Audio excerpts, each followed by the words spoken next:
Hey guys, Sam back with you one last time today, and to finish off the trio of majors here per the voting of members.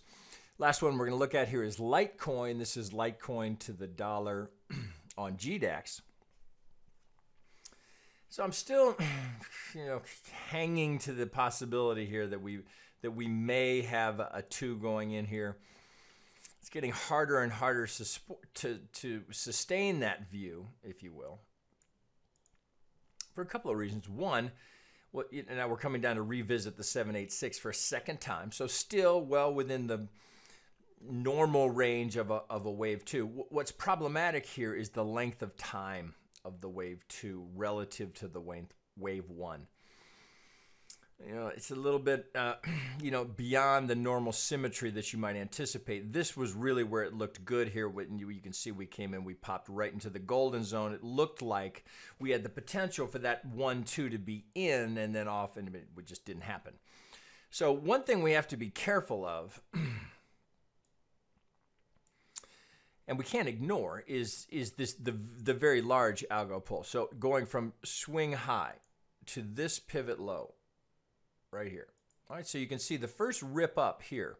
We get into the golden zone and then we start heading lower. But you see, so clearly these are significant pivots, and hard to argue with the idea that algos are using them. So for the straight rip up into the golden zone here, of course that's a tell.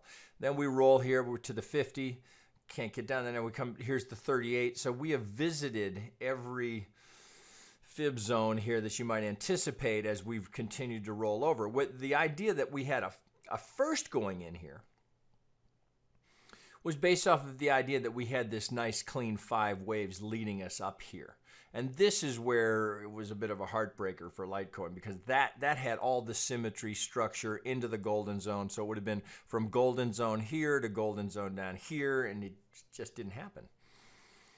Right, more sellers than buyers. Right, we just can't get going. It rolls over, and then we put. So now it's actually getting kind of tricky to get a count on this, because we're getting this complexity here, which is yet again makes it harder to hold the view that we've got a second. But until we break this 887, it's still a possibility here that we're just internal to this 5-wave structure here. So knowing that we've got this 786 here, and then the absolute last stand would be the 887.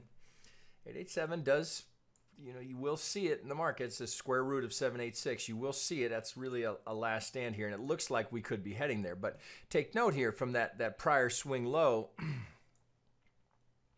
this that I still have drawn here, from this swing high to this swing low where we go golden zone, this target remains unfulfilled, right? So this is not close enough to call that a front run. So that's still sitting down here. Let's call it 78. Hard to imagine we could get to 78 from what was our peak here at 419, but it's sitting down there. Just because it's there doesn't mean that it must go and visit that level, but that's certainly not something that we can ignore. So knowing that that's there, let's just mark it off down here. So we know it's there. Tighten that down a little bit. It's the advantage of drawing these hot boxes. They're significant. Now we can take this off the chart.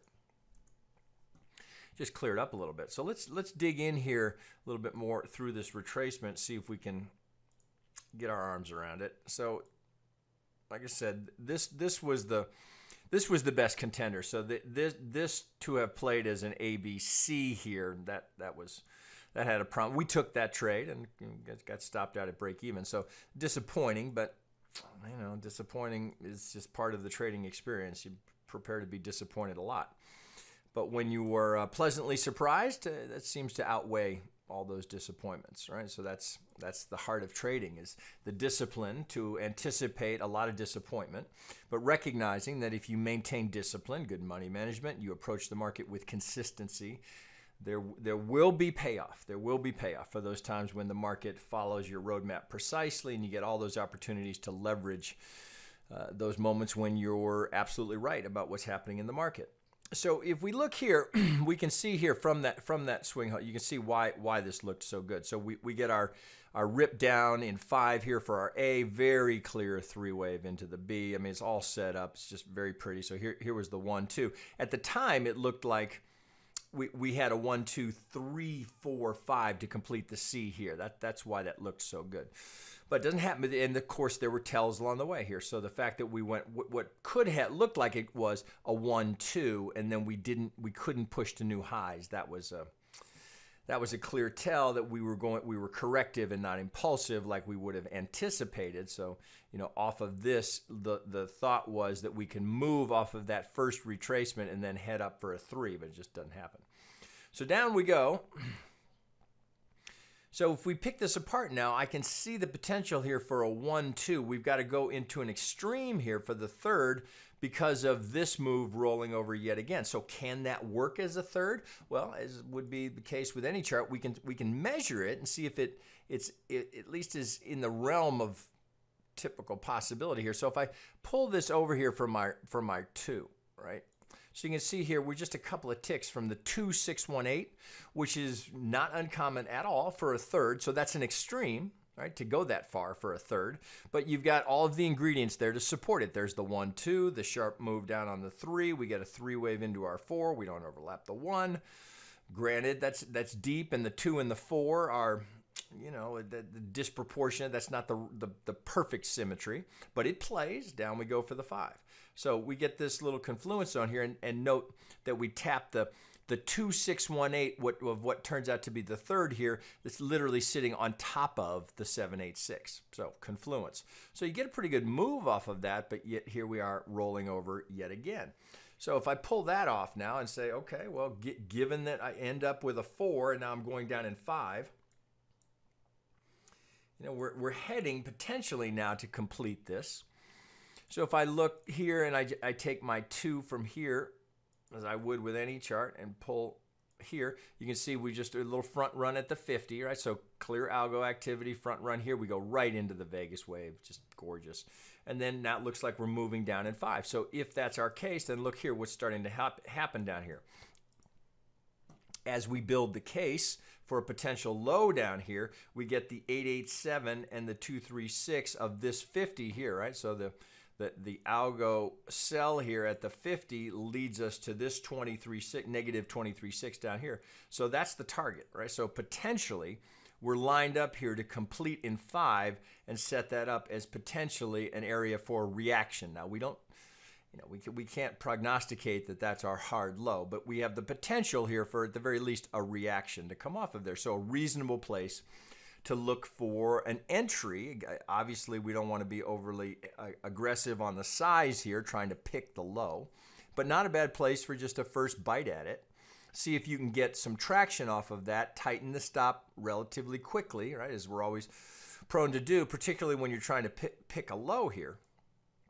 But there's enough confluence there to support the idea, and if we get this, we don't know if this is our 4 here yet or not.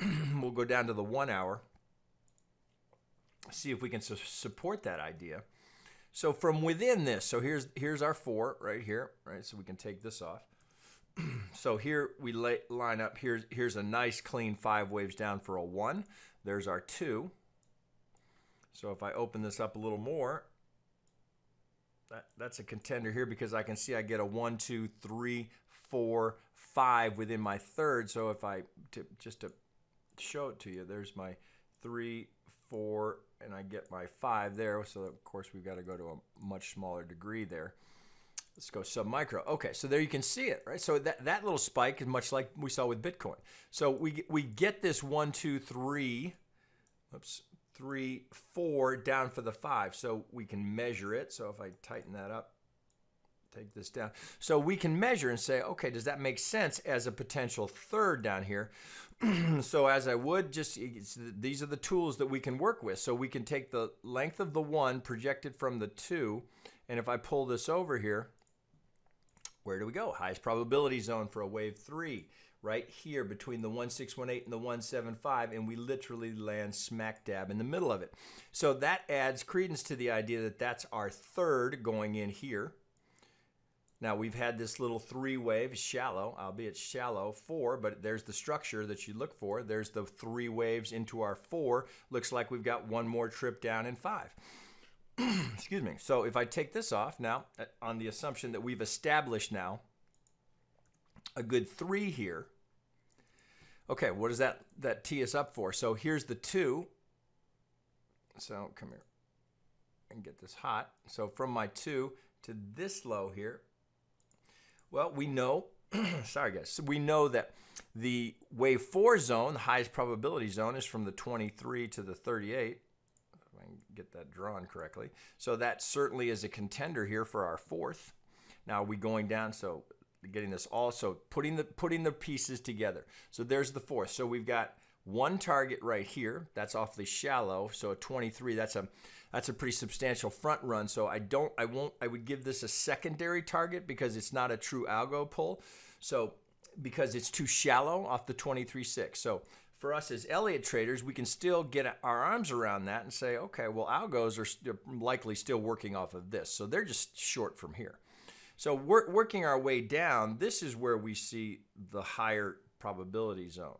So if we start to dial in here, so for a contender down here, what else can we build into that case? Well, we can take the length of 1 and project it from our proposed 4, and we get a couple of zones down here. So here's our 100.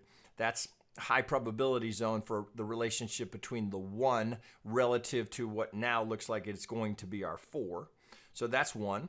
Then we've got the 1272, and then we get our 1618. So we're building kind of a pocket down here. Now with Litecoin, so that's from 122 to 114. So reasonable zone. This is something to pay attention to here. We'd be a little bit in no man's land here. This would be significant relative to this to this length of this 1. I would look for a reaction there. That would be somewhat surprising. So I'd have to pull left here. There's really, so if I look for any additional evidence to support that, even if I look all the way left. Is there anything here to offer support down here? There's not really, right? So this is a little suspect here, even though that's a high probability target. For the 5th relative to the length of this 1, I would defer to this larger zone down here. So that might be a place to take just a little appetizer-sized bite at it on the potential that you might have that there.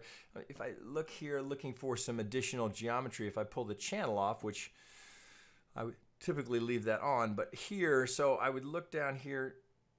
Is there any? So now trying to piece this together to support these zones down here, I might start working with some. So that's, where's my 2? So I would start looking here. So I'd try and connect. There's that. So that's kind of interesting. We hit here. So I would try and stay within the same degree. So this is my 2 pivot here. So I'm going from that 2 to this 3 to this 4. Now that's kind of interesting that we're tapping the median line right there. Now I do have a modifier on there. So if I go back to original, so if we go here, so I've got the modified shift, which is in effect the channel. So I just checking, I would want to look at these. So that's not as good. So if I go original, that's going to be steep, but look at what that does. All right, so you see how we build more evidence down here. So here's our median line cluster sitting down here. We know from Andrew's median line rules that trading principle number 2 is that the market very often, upon reaching the median line, will make a significant pivot there. So all of that lines up with this potential as our 2, 3, 4 to give us a hard target down here. Now, granted, it's deep for this as an internal retracement. It's deep, but there's the 887 sitting down there. We may not even get through the 786. We might just be teed up here for a double bottom. It remains to be seen. But all of the ingredients are there for one more push down, which would put us around 122.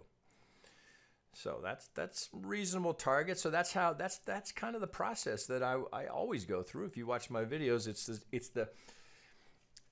the strength of this approach to the market is the discipline of doing the same thing every time. Now you might think about that and go, but that sounds kind of boring.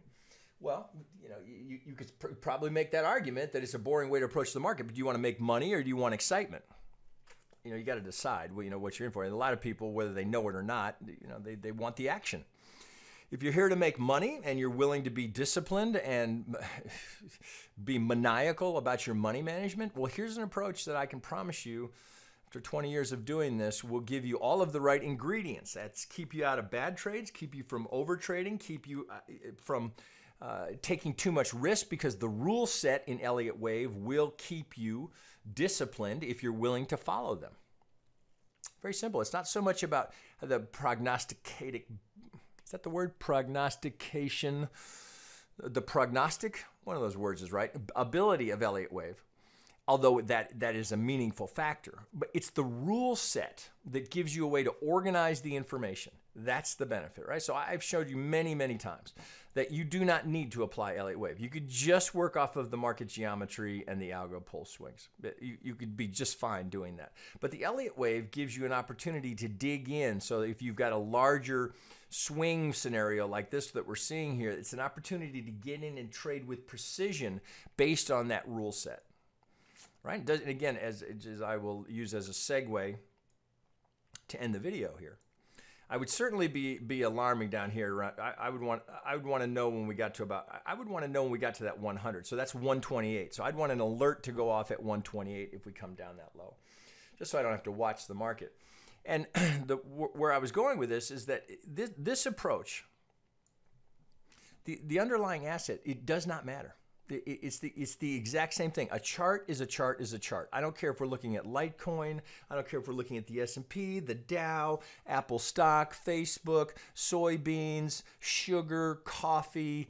Name your ETF, name your index, name your currency. It's the exact same approach every time. I do not care what the asset is. It's the same approach every time. It takes a long time to build that discipline and that screen time so that you know, yeah, you have a feel for it and you know the tells that you're looking for. But that's what we teach you. That's the benefit of coming within the membership site. You're going to see this. It takes practice. There's no one thing that I'm teaching you that's particularly difficult to grasp. It's the combination of it, and then knowing market tendencies and personalities and the screen time, the advantage of someone who's had so much screen time, knowing what to look for. But ultimately, your goal, if you're watching my videos, your goal is to where you don't need to watch my videos anymore because you've got trading independence. You don't need to ask anyone's opinion. In fact, I find that if I look at someone else's work, it actually does more harm than good. I don't want anyone else's influence.